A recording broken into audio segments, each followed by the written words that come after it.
Ladies and gentlemen, welcome back to another episode of The Intelligent Moron with Alex Silva.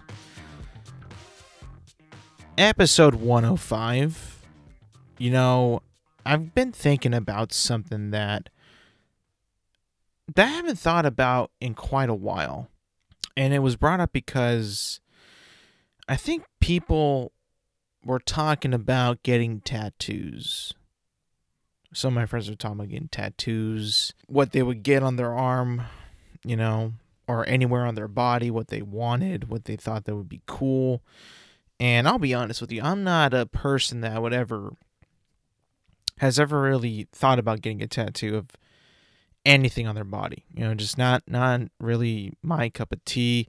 I don't really find that's something that I want to get, you know, for just because I don't want to have something that's permanently written or drawn on my body that I like it in the moment, think it's pretty cool, think it's like kind of representative of me, that it's my vibe, this is what I'm going to be about from this day forward. I don't think that I'm the type of person that sticks with things for that long, that something like would represent or that I would be, you know, willing to say that this represents me from here on out, that this is, you know, my piece of art and it is significant to me because of X, Y, or Z. I don't think that there's one thing that I would actually want tatted on my body that I'd be like, yeah, this is cool. This is me. This will always be a part of me. And that's it. Like, there hasn't been like something that happened in my life that I think requires me to get it tattooed on my body. I haven't really had that many accomplishments. There's no real dates that really stick out to me in terms of like an important date, you know, that I can think of that has happened in my life. I don't have any children. I don't have any, you know, anything like that. So that all to me is pretty much out the window. Like, and I don't feel like I fall in the, you know, the percentage of getting something that's generic, like a peace sign, or, you know, a cross, or, you know, Roman numerals of something. You know, I just feel like I'm not someone who wants that. And I don't know about you, but like, I feel like with tattoos, you know, and this has come from somebody who doesn't have a single tattoo, but I do observe tattoos on people, because what are you supposed to look at? You know, it's like the first thing that you see that's different about that person usually is they have tattoos. No matter what it is, it's just going to draw your eye. It's something different. It's something on their skin that is not natural. You know what I'm saying? So when I see, you know, someone with tattoos, like let's say on their arms, right? But it's not like in a sleeve. It's just kind of like, you know, just like tattoos of random stuff all over their arms. I just find that so like, you know, just like messy and not organized, and just like, you know, whatever, put it on anywhere. I like it, but in like no real artistic fashion. Like the tattoo itself is probably tatted pretty well, but I guess like the marriage between all the other tattoos is just kind of like doesn't make any sense. And for some reason, for me, when I see this, I feel like, why would you want that? Like, there's no like big grand artistic connection between all these things. At least with a tattoo sleeve, how they like blend them all together, it's kind of cool. It's pretty cool. It's artistic. It's like, you know, you can tell that the person who wanted it spent a lot of time and money to get it to look like that. and be like, well, you know how they say my body is like the canvas? Like, okay, I can see how that, you know, this sleeve or this pattern or whatever you have makes a lot of sense. And yeah, you're right. It does kind of look artistic. Like, it'd be pretty cool to have. If I was somebody who wanted to get a lot of tattoos on my arm and get them in a way that looks kind of artistic, then yeah, that'd be pretty cool. I would actually be game for that.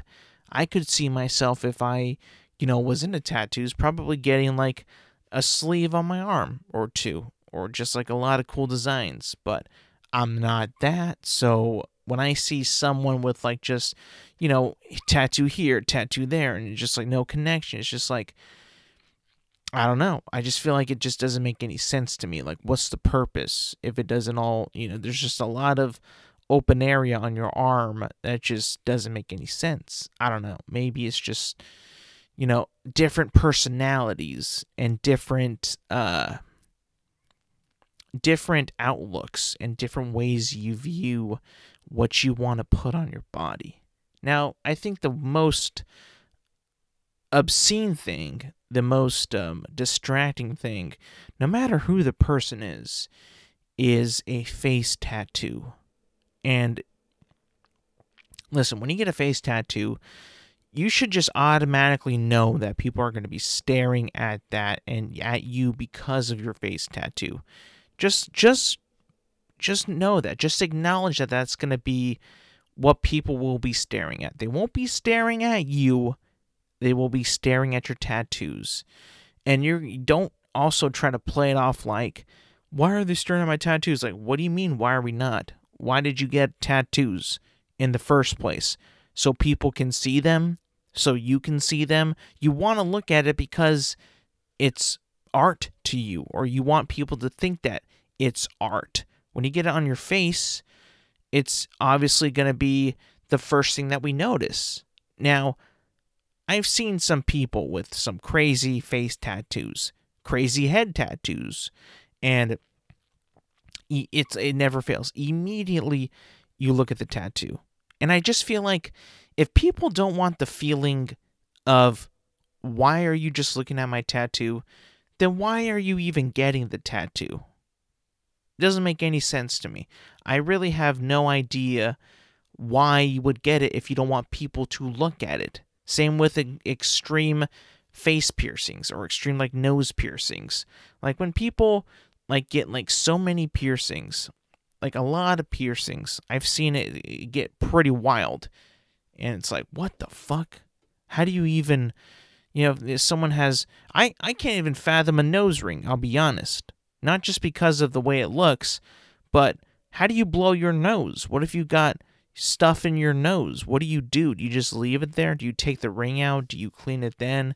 Do you blow your nose after you clean your ring? Or what about if you really need to sneeze?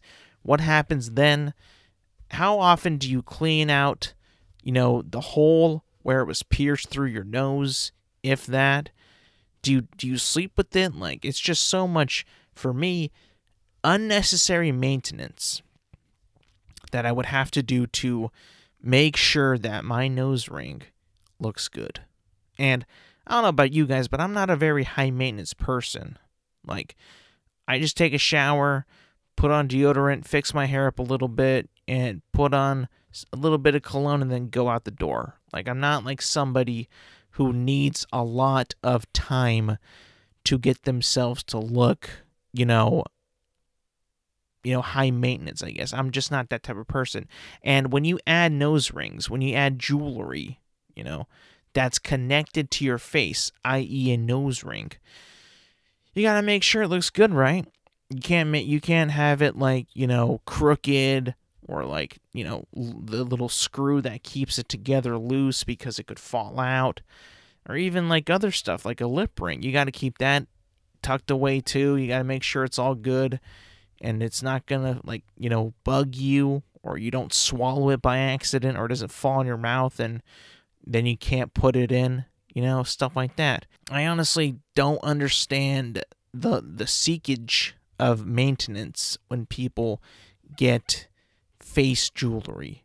You always got to be cautious of what the ring is doing, or where the ring is positioned.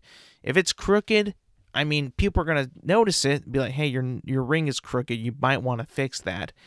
And then you'll be like, why are you looking at my ring? It's like, well, what am I supposed to look at? Your face is covered by rings. Now, that's not for everybody. With people with excessive amounts, it's like, bro, you got rings on your nose, your lip, your eyelids, your eyebrows. Like, what do you want me to look at? You know what I'm looking at. You did this to yourself. You know what you wanted me to look at. So why are you mad at me? You know, I'm speaking as if I've been confronted. I have not been confronted by such angry people, but I'm just saying, hey, if you get annoyed by us staring at your jewelry or your tattoos, isn't this what you wanted, for us to look at what you have, the accessories and the artwork that is on your body? Isn't that what you wanted us to look at? Is it not? If it's not, you should tell me, and then I'll know that I will never look at your earrings or your body art ever again. I'll make sure I never acknowledge it. I'll just say, hey, it's just a dude with nothing on. Yeah. And that's not what you want. Enough. You want me to acknowledge it and to be like, oh, hey, what does this all mean? What does that all mean? Why do you have this? Some people probably don't even have an explanation for that. Why do you have a tattoo of a flower? What does that represent? Oh, nothing. I just like flowers. Really? So much as you got it needled into your arm. Interesting. Now, I know I'm not someone who gets tattoos, but also the pain with getting these things. I'm not a big guy that is okay with pain. In fact, I prefer less pain in my life. You know, when I, stub my toe and it hurts real bad, I would prefer a life where that would never happen. I would want to live in a world, in a life, where I could just stub my toe whenever the hell I want and it not hurt. I would love to, live in a world, if I accidentally drop something on my foot or hit my hand on something, that I would feel no pain. Absolutely no pain. Wouldn't you? Now, we're talking about some dude or some lady getting a needle with ink and rubbing that into your skin with a needle, not a pencil, not a pen, a needle that penetrates your skin to the surface level of the skin, right? And shoots in ink. Now, I'm not a tattoo scientist, I'm not a tattoo artist, but I'm pretty sure that's kind of how it works, right? I don't want to be enduring pain on such a high level for such a long time, because most tattoos that you see are pretty well done. Let's be honest. A lot of the tattoos that you see when people get are pretty well done. They better be well done, because if you wanted to express what you feel, you want it to be as artistic as possible, you're going to shell out a lot of money for that. And that just doesn't come in with a quick 30-second print. It's like it's like a painter painting on canvas. So yeah, I would expect, it to take a long time for you to create that piece of art on your body.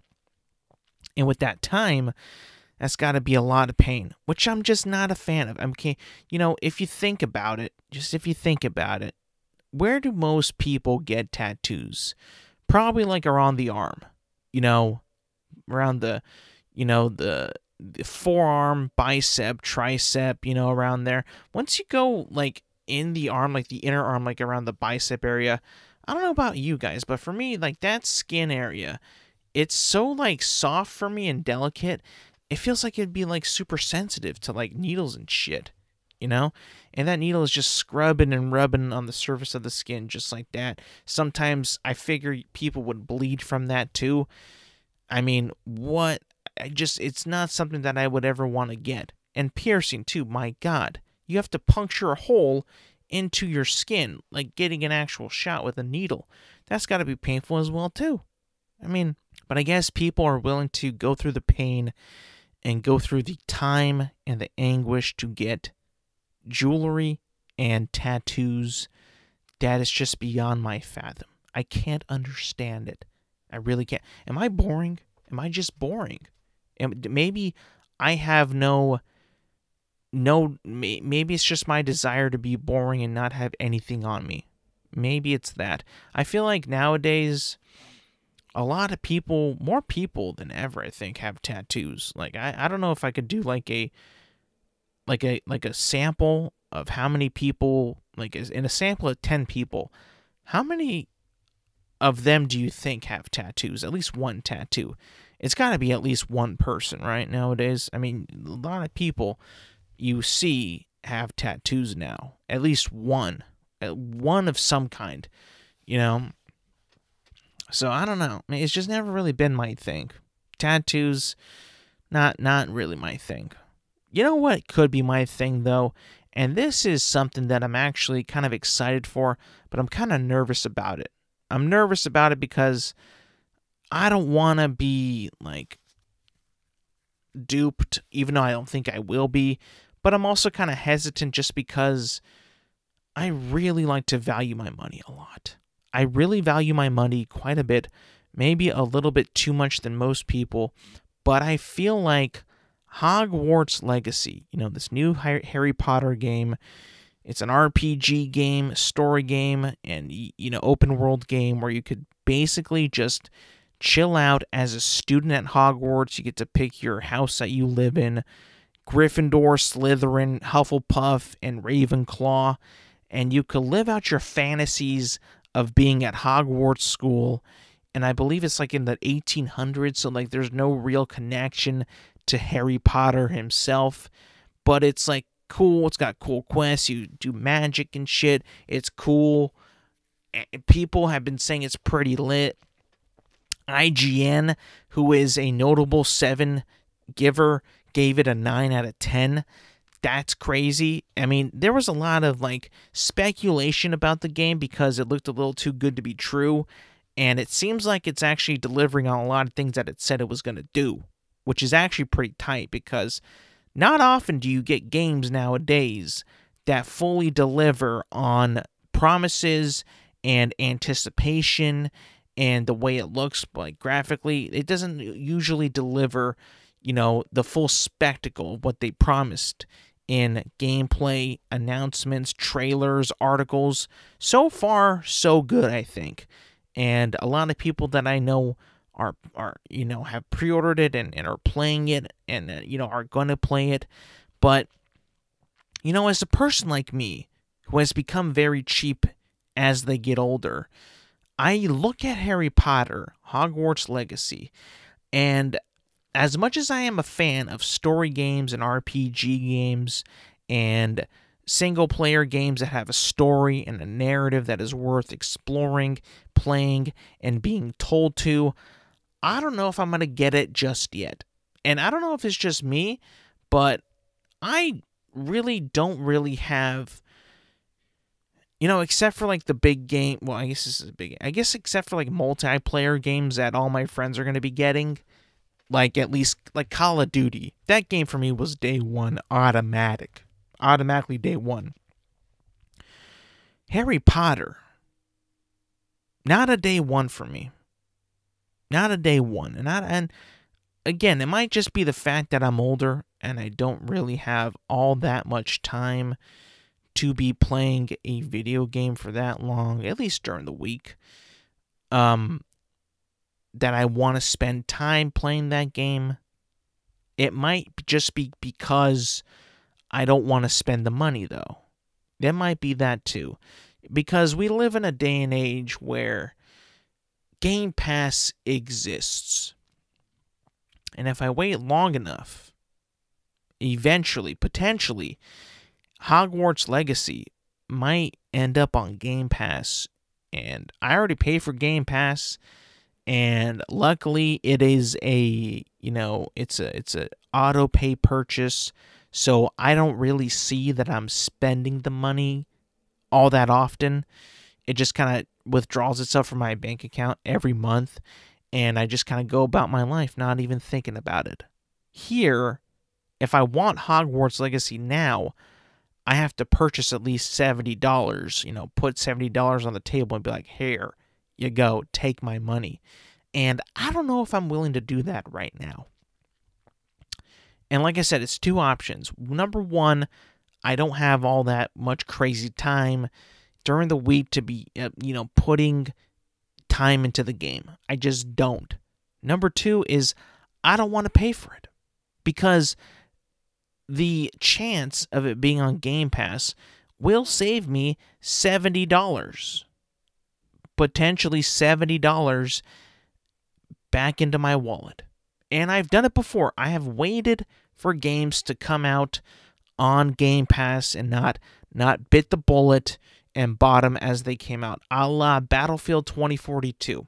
That game came out about a month ago on Game Pass. I've played it. It's a boring piece of shit game. And I remember before it came out, I was dabbling. I was thinking like, I might buy this. Should I get this? Should I not? I ended up not getting it because it didn't look that great. And then I was thinking, well, my friends are kind of playing it still. It's on sale right now. Should I get it? And I said, no, hold off. It's not worth it. And eventually went on to Game Pass and I played it. I'm like, this game is boring as shit. Boring as fuck. Thank Christ I did not buy this because I would have immediately regretted it if I bought it. Or, you know what? I might have some kind of blindedly trashy perspective on a purchase. You know that feeling that you get when you buy something that's not very good? In terms of like, the world thinks it's not a good product of what you just bought. What you just bought was not good, right? We're putting that in right now. What you just bought was not good. But, and you're against the entire world on this. Journalists think it's bad. Your friends think it's bad. The general public thinks it's bad. But you bought it, so you talk yourself into, it's not bad. It's pretty good. I don't want that to happen. And I think that's what happened when some people bought Battlefield 2042. They thought it was good, but it wasn't good. And when you ask people about it now, they'll be like, it's not a very good game. I want to never repeat those moments in my life ever again, because you never win in that situation. You always lose. And at the moment, you think it's good, you think it's all right, you think it's a good purchase, a good investment, and then shortly after, you're like, oh man, I just got duped, or I just wasted money. I really don't want that to happen. I feel like it's something that, happens far too often in our lives, in our consuming lives, and far too often we get gypped all the time. And I remember, man, when I saw what happened to that game, Battlefield 2042, and when I saw how that happened, I saw my friends buy it, and I'm like, you bought this? Maybe, but also maybe I felt that way because I thought I was smarter than my friends for not buying it. So maybe it goes both ways. Maybe you feel like you're elite and you're smarter and you're better and you're more responsible because you don't purchase one thing, and then the person who does purchase it thinks that hey, it's good. I'm happy that I spent the money on this because, I kind of have to feel that way because I purchased it anyway. It kind of goes back and forth. It's almost like, when you spend money on food, or you make a meal that takes you a long time, you spent money on the ingredients, and it's not that good, you kind of tell yourself it's all right, but it's not good because you spent all that time and money making the food, making that meal, and in reality it isn't very good. But you can't tell yourself that it's bad because it destroys your entire confidence. And I understand that you should be real with yourself and that you should be telling the truth, but also in one's humility and in one's humanity, you kind of can't be told that because you're not used to that kind of scrutiny because, for one, you created this. For as bad as it might be, the food that you prepared purchase you bought, it's your own decision, it's your choice, and you did it yourself. So you kind of have to be like, it's decent, even though in your heart and soul, you know it's trash. You know what you did was a big mistake. I don't know what that's called scientifically. I have a feeling that there might be an actual term for it when it comes to scientifically calling like such like simple things that we do in our day-to-day lives, but I have no idea what it could be called. I guess just like delusional, being deluded, like you think it's good, but it's actually not, and everybody you know says it's not. It's like watching The Force Awakens for the first time. I thought it was pure cinema at its finest. J.J. Abrams' most finest film, and in some ways, to this day, I will defend the movie on its funness. Like, the movie is so fun, it's such a fun ride, but it's not a good movie. It copies A New Hope, and it's just popcorn candy action, which is, I enjoy, but no real substance, no real story, no real characters that you can root for, that have an actual purpose, that even need to be in the story at all. And it's just like, yeah, it's fun. It's all shock value, and it's fun to look at, but there's nothing really to it. So far, Harry Potter Hogwarts Legacy is not that at all. It could have looked as cool as Anthem did. If you guys remember Anthem, when that was about to come out, it looked really cool. Like, it looked like a cool premise, cool thing. When it came out, there was nothing there, nothing to it. It was a big scam. So I mean, like, while it doesn't seem like Hogwarts Legacy is going to be a scam, or at least some kind of, shock value game, which just like, a little bit of stuff on the surface, but then nothing deeper, it seems like it's actually going to be a pretty good game. We'll see. There's a lot of things that I've been seeing. Apparently, you can be an evil wizard or an evil witch. You can do dark magic, and you can be a bad guy. I mean, talk about freedom in the game, right? That could be pretty cool. That could be an interesting arc to take. But I think that I'll pass on Harry Potter Legacy or Hogwarts Legacy. I think I'll pass on that. As much as I've wanted to play it, and I've said it on this podcast, I want to play it. I don't think that I can get myself to spend money on a game anymore. Maybe it's because I'm getting older. Maybe I'm just kind of at that age where I don't think I need it. I really don't. And if there's potential, like I said before, it could be on Xbox Game Pass for free. If I wind up not liking it, and it is on Game Pass, I'll be like, thank God I didn't buy it. I don't know. Maybe I'm just too timid. Maybe I'm just too scared. Or maybe I'm just a super smart consumer. Maybe I'm a little too smart. Maybe I just don't know how to have fun.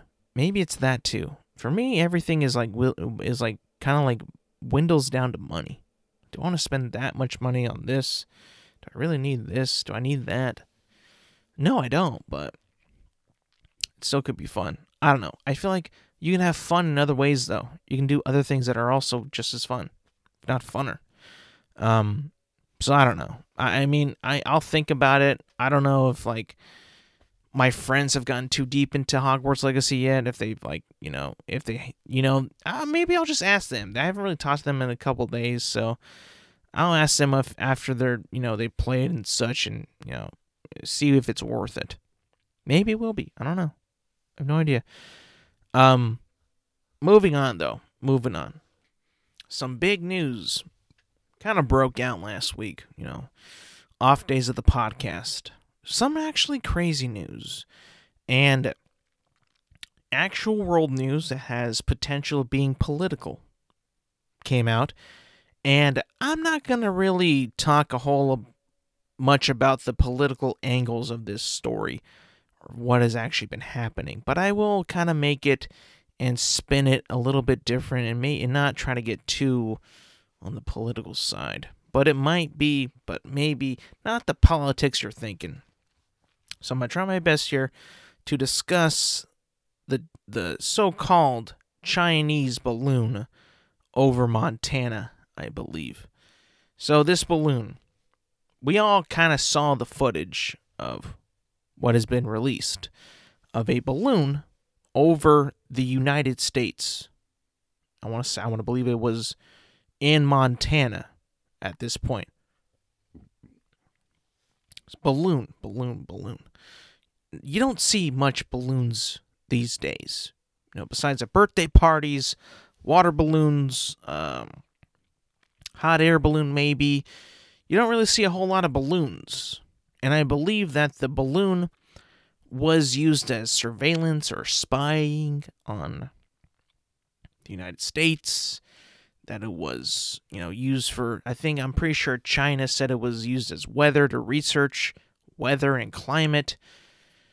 Why in the United States, where if you're a balloon, if you're any type of aircraft, air vehicle, air transportation in somewhere you're not supposed to be, in the wrong airspace, that could be, considered an act of war. So that's one thing. Why a balloon? Why over the United States? Why over Montana? And apparently, why is it Chinese? Why is it a Chinese balloon? That doesn't make any sense. On a weather mission? Interesting. I don't think that's true, but that's not what we're really going to be talking about here. Why they're there? Not sure.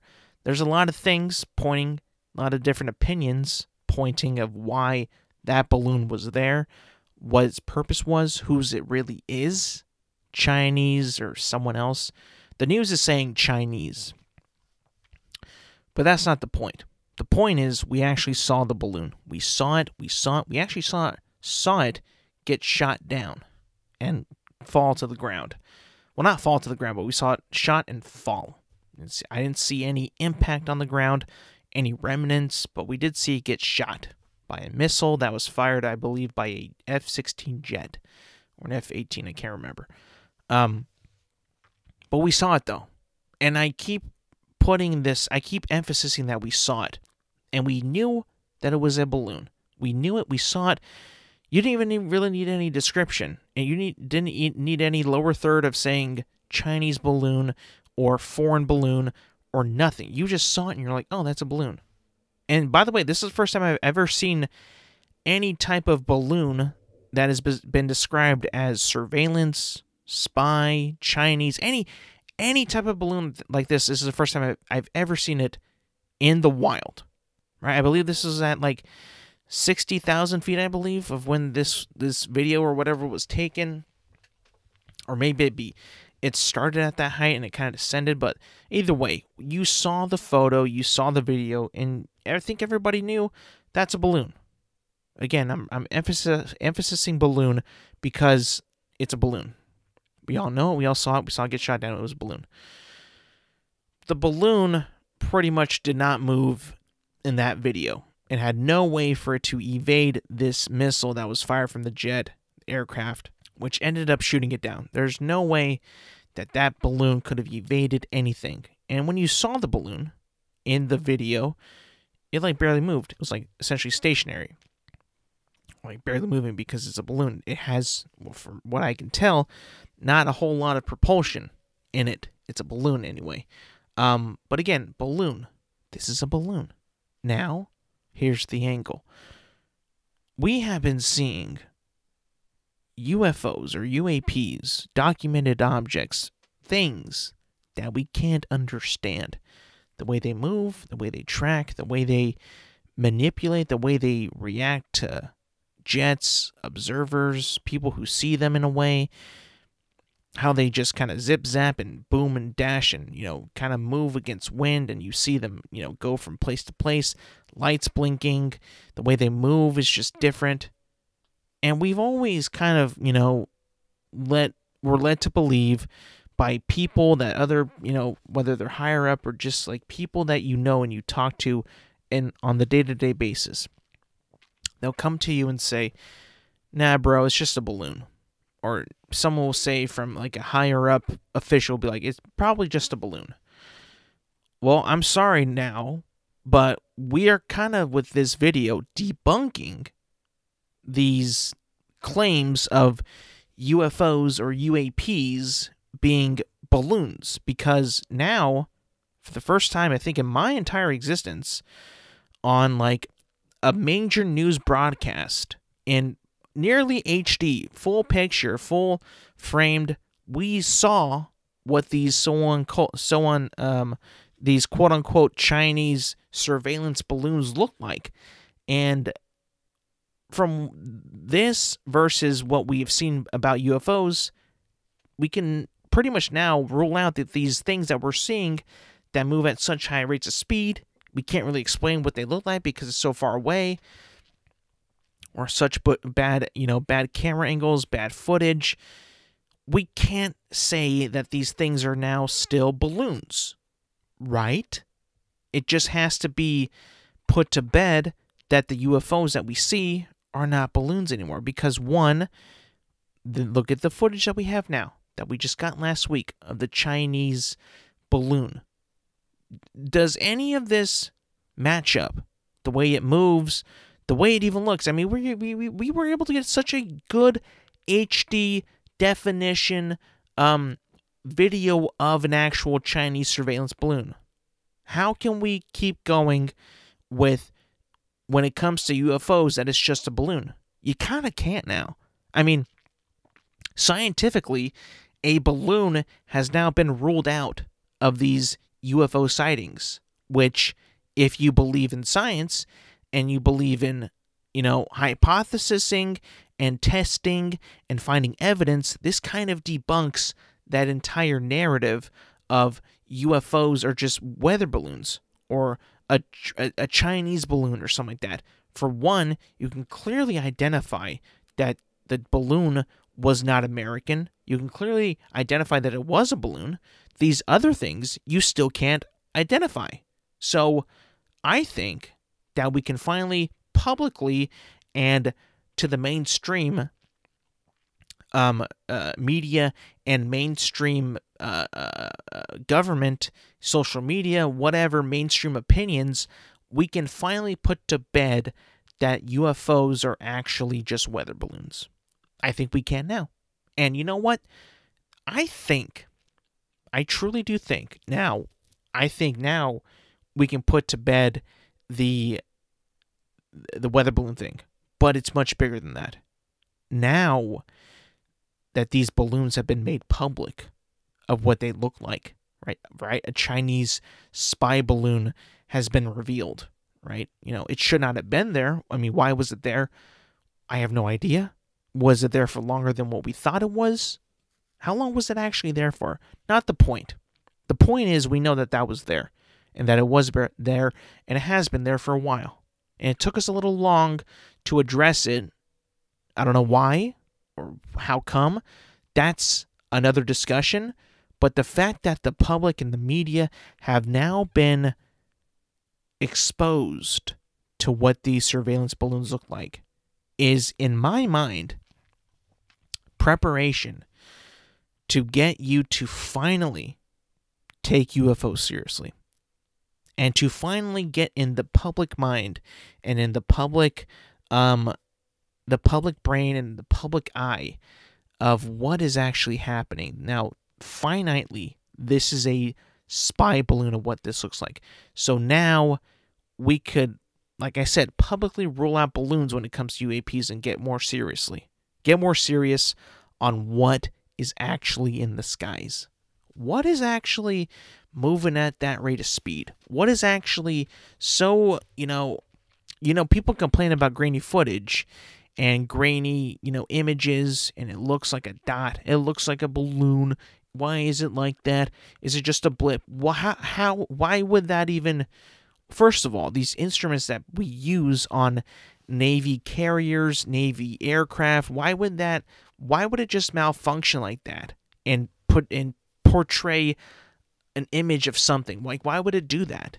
It wouldn't do that. Also, if a jet is going to be trying to chase it down, don't you think that it's going so fast that if a jet can't catch it, that it's not going to be in good footage anyway?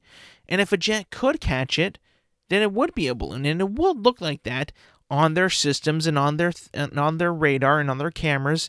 It would look just like what we saw. But since it doesn't, we can't continue to feed this bullshit narrative that UFOs and UAPs are just foreign balloons. That at least has to be put to bed. Now I could a drone possibly, but I'm sure you can catch a drone with a jet. You can catch a drone with one of our aircraft. You could. I mean, there's no way you couldn't, right? A balloon, easy. I don't even know why that was a fucking myth in the first place. We have now debunked that, and I think that in the future, there will be more videos that are leaking, more images that will leak. Maybe not leak, but actually revealed to the public. And since we can now throw out the actual idea that it might be a balloon, throw that out the window, that's garbage, that's bullshit, that we will actually finally be taking things more seriously. And it's just like a prep to get the mainstream media and people to accept that what we are about to see is probably going to be a UFO or a UAP. That's going to happen. When people say, look up in the sky, look in the sky. What's in the sky? Not just balloons, UFOs. You know what a balloon looks like now. I think everybody got a crash course of that because I never seen one of those in my life before. Now I have. So now that's cleared up. I know what a surveillance balloon looks like. So if I see a speck that moves and dashes and I can't explain it, people can't tell me that I'm crazy. And it's like, oh no, bro, it's just a balloon. It's just a balloon. Nah, bitch. Absolutely not. Don't you try to fucking make me think that I'm crazy now. Because I've seen it. I've seen it in HD. I've seen it on the news. I saw it got shot down. These things, we can't shoot them down.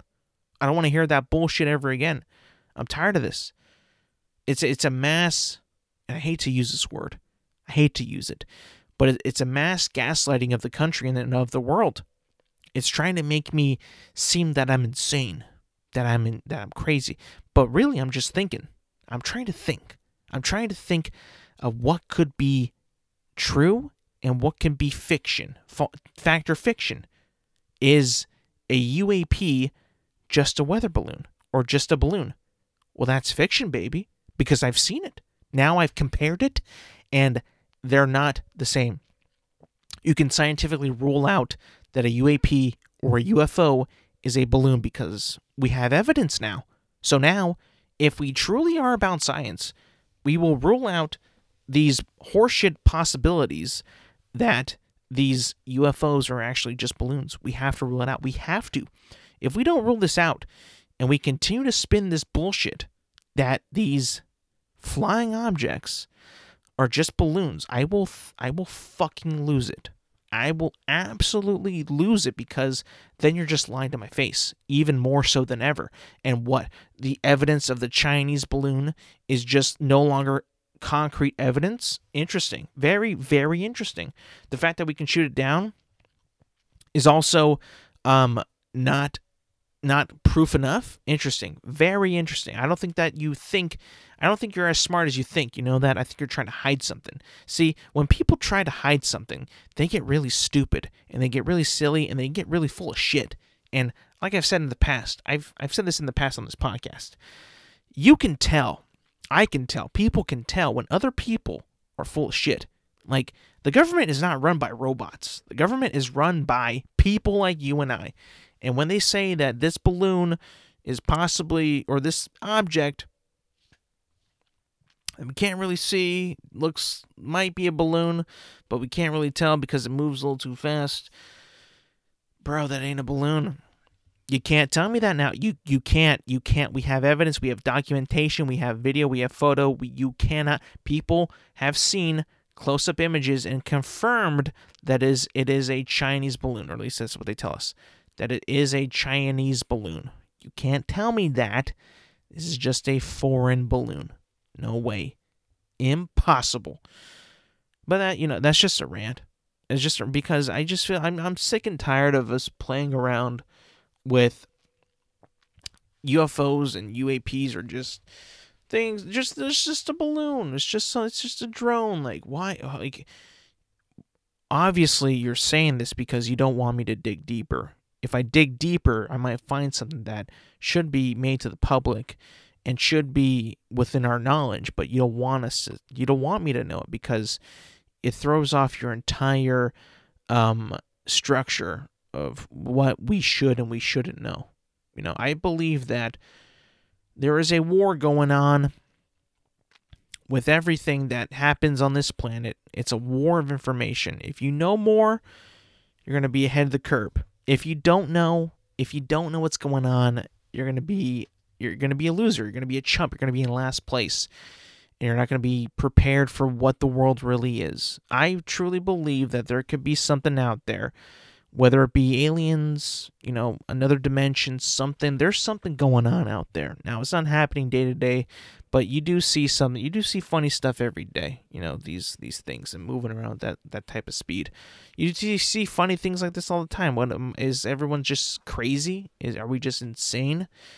No.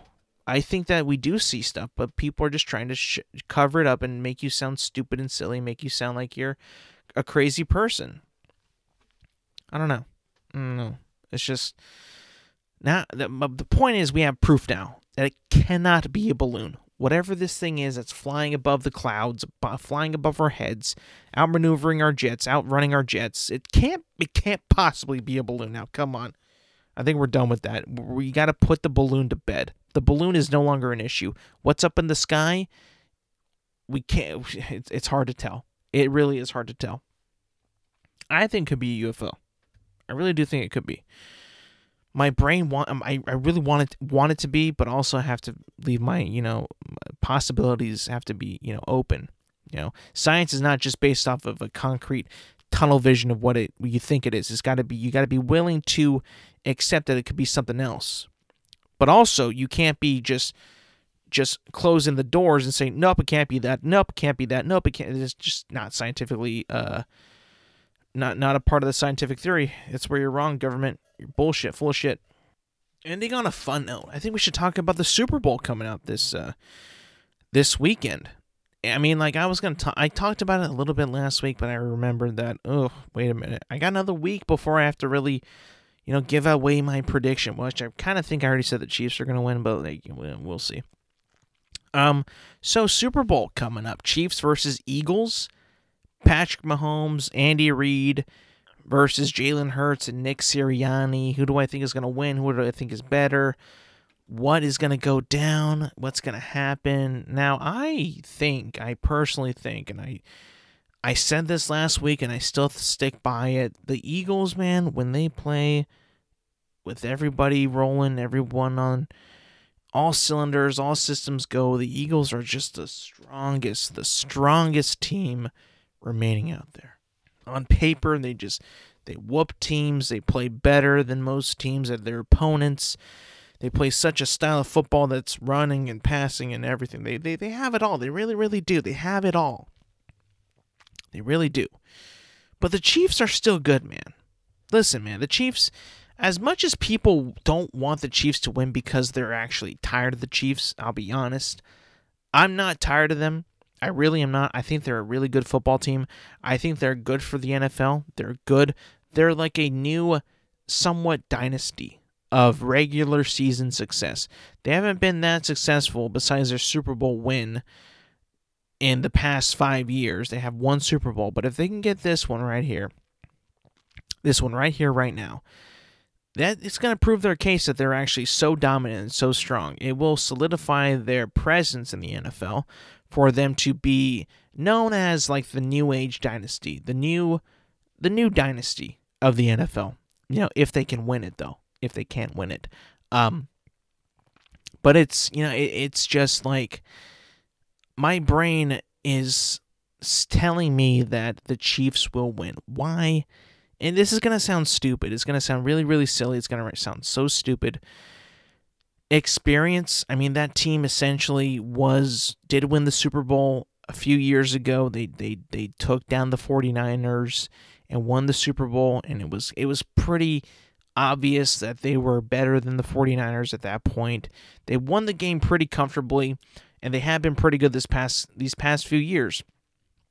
Last season wasn't their best, but they really answered back with this year and kind of quietly have been like the best team in the NFL, I think.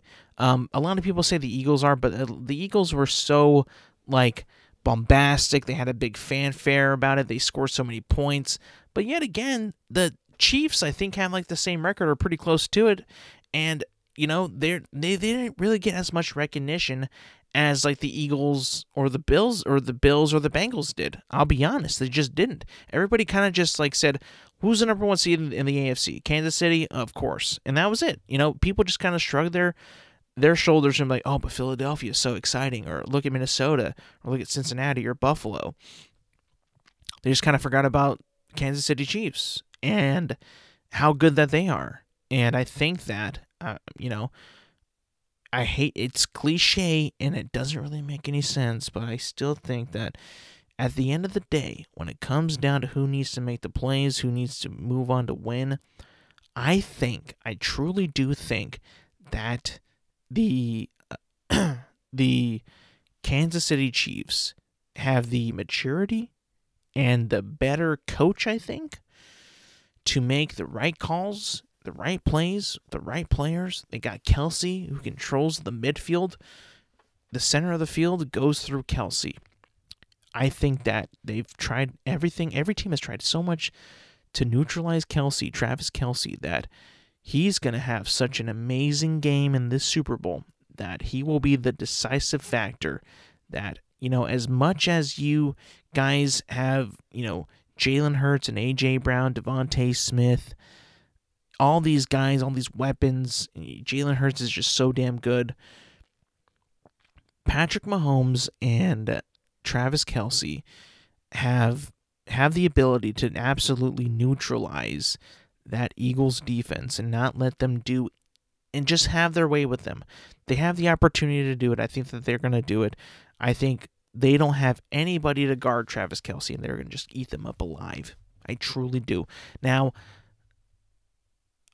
I can't say that Kansas City's defense is going to absolutely shut down Philadelphia, but I think in the long run, I think that the consistency and the chemistry and the reliance between Travis Kelsey and Patrick Mahomes is so strong and so prominent that they will win the Super Bowl, with those guys, carrying that team. I truly do think that.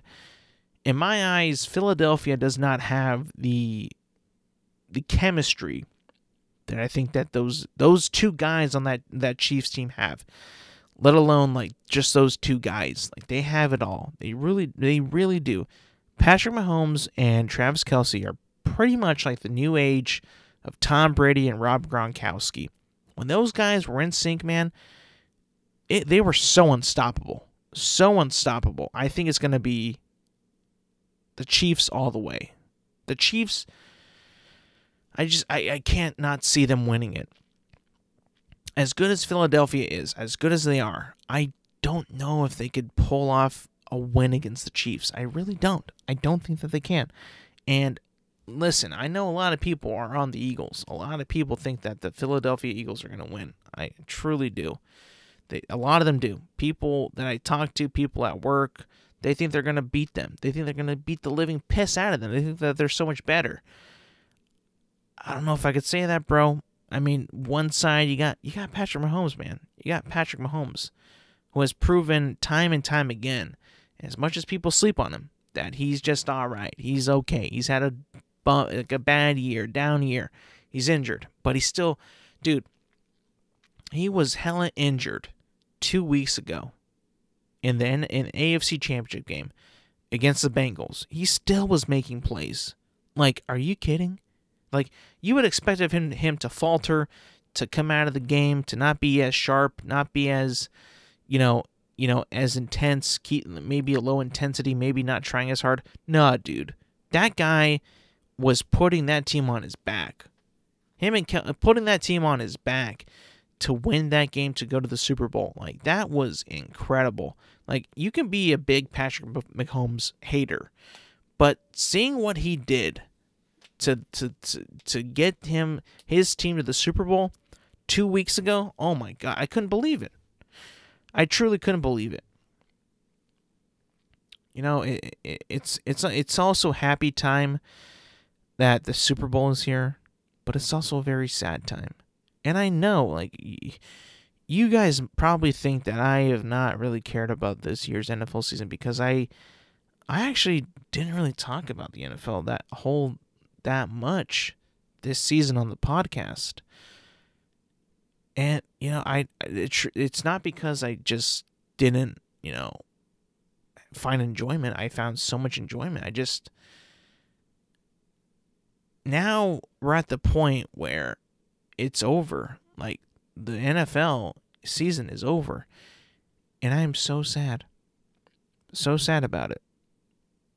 You know what? It might have been because I had such a shitty fantasy season this year. Like, really bad. That I didn't want to talk about it. That just pissed me off. Like, I enjoyed watching the games. And it was so fun watching all the games. And watching, games every Sunday, Monday and Thursday. It was great. This was the first year, again, where we got the big shakeup, remember? Al Michaels and Kirk Herbstreit were on Amazon. Mike Tirico and Chris Collinsworth were on NBC. Joe Buck and Troy Aikman were on ESPN for Monday night. Kevin Burkhardt and Greg Olson were like the Team A for broadcasting on Fox. It was a big shakeup year. Big shakeup year. And now Fox is going to be getting this year's game, this year's Super Bowl, and next year's Super Bowl. And I just figured this out. I just realized it. That ABC is now going to be in the rotation for the Super Bowl. They haven't called the Super Bowl in years. But now that they got Joe Buck and Troy Aikman, they're going to be like, well, we want to fucking bid on this as well. Because we think that we have the broadcasting power to call a Super Bowl, which they do. Joe Buck and Troy Aikman, 100% worthy of calling a Super Bowl. But that's some good news. That's fantastic news because, honestly, I thought that, when Joe Buck decided to leave Fox and go to ESPN, part of me was thinking like, wow, Joe Buck gave up the Super Bowl for Monday Night Football. Interesting. I was not a fan of that. I was like thinking like, he's going to get paid so much money to call less games. That's rough. That is, good on him for getting his bag, but like, I'm going to miss it. I'm going to miss Joe Buck calling the Super Bowl. But now, after the news that I just heard, that ABC's going to be back in the rotation for the Super Bowl, that's cool. I'm down for that. That was some good news, man. That brought my day up. I was like, hell yeah. I thought they were going to be left in the dust and never call another Super Bowl again. Thank God they were able to work that out. Shit, man, I was bummed out about that. I'm also bummed out that the NFL season is going to be over on Sunday because there's just no better feeling than like when football starts, man. When football is like in its prime from the beginning to like week 7. Oh man, that's just beautiful time. That's beautiful football time. When everybody's competitive, trying to get the edge on other teams, everybody's in it at that point. It's like, oh man, it's like the best time of year. And the Super Bowl is always going to be, it seems like it's going to be a good game. It's always a fun time to end out the year. The Super Bowl, the big game, the food, the commercials, the movie trailers. It's like, yeah, let's get into it. Let's see what this year's going to bring us, It's like a big coming out party for what's going to happen in the new year. What new products we're going to have, new technology, new movies, new TV, all this shit. But it's the end of football. And then you're like, oh, no. And then we just got to wait a whole year until it comes back. And then we're back in the swing of things. It's a sad time, but it's also a good time. At least like you're going out on a good note. The season doesn't just end. We still got to play the Super Bowl. Which, a lot of people are just going to tune in to watch Rihanna. I'll be honest. I don't think there's going to be ever another Super Bowl halftime show that beats last year's. Dr. Dre, Mary J. Blige, 50 Cent, all those old school rappers, man. That's going to be hard to beat. I'm not a huge Rihanna fan, I'll be honest. I don't really listen to a whole lot of Rihanna. I don't really know a whole lot of her songs. I know she's very popular. I know she's very beautiful, very talented. A lot of people love her. She's got a lot of cool songs.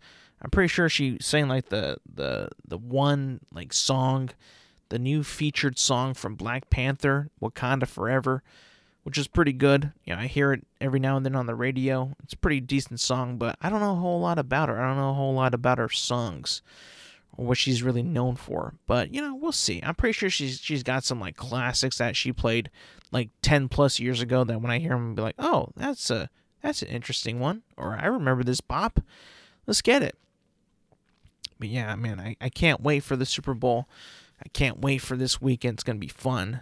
But also, I'm also sad that football's ending. I am sad. And we got to wait a whole another year. All these months until we get back into the swing of things. But we'll be back soon. We'll be back. We'll be having fun again. Maybe next year's football season, I'll talk more about it weekly. It's just kind of fell off with talking about it. I don't know. I still enjoyed it. Still loved it. Maybe because I didn't have Red Zone. Because I didn't want to pay for it. Well, maybe the fact that it's going to be on YouTube TV, I might pay for it. We might be back on Red Zone, baby. By next season, by next season's podcasts, we might be back on Red Zone. We'll see. We'll see. Anyways, guys, thank you for listening. Thank you for watching. Remember, you can find this podcast on YouTube, Apple Podcasts, and Spotify at Intelligent Moron with Alex Silva. The new episodes drop every Thursday morning. Be sure to like, subscribe, rate, comment, review, share with your friends, do all that good shit.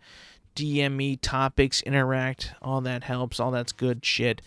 And yes, guys, thank you for listening, thank you for watching, and I will see you guys next week.